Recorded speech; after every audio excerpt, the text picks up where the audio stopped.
The European Union's four-day parliamentary elections drew to a close Sunday, and the prevailing theme of the vote can only be described as Euroscepticism. Voting began Thursday as the EU's 28 member states each selected their representatives to the bloc's 751-member parliament. A big upset occurred in France, where the country's far-right National Front Party, headed by Marine Le Pen and running on an anti-EU, anti-immigration platform, beat both the ruling Socialist Party and its center-right opposition. France's Prime Minister Manuel Valls called the results a shock and earthquake, and a victorious Le Pen called the results a widespread rejection of the EU by France. The sovereign people have spoken loudly to say they want to be master of their own destiny. A similar upset occurred in the United Kingdom, where the anti-EU party UKIP has, under the stewardship of Nigel Farage, made massive gains throughout the country. Farage's stated goal is to withdraw Britain from the EU entirely. The penny's really dropped.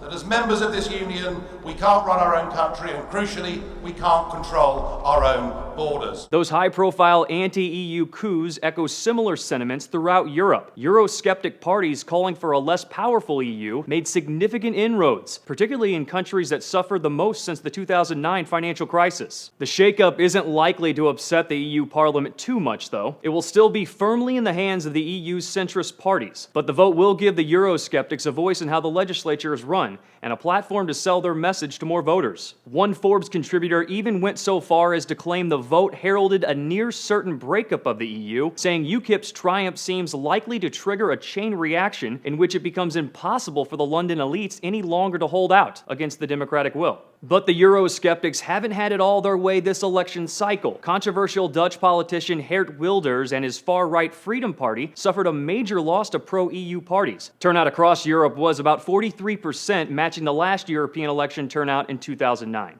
For Newsy, I'm Jay Struberg.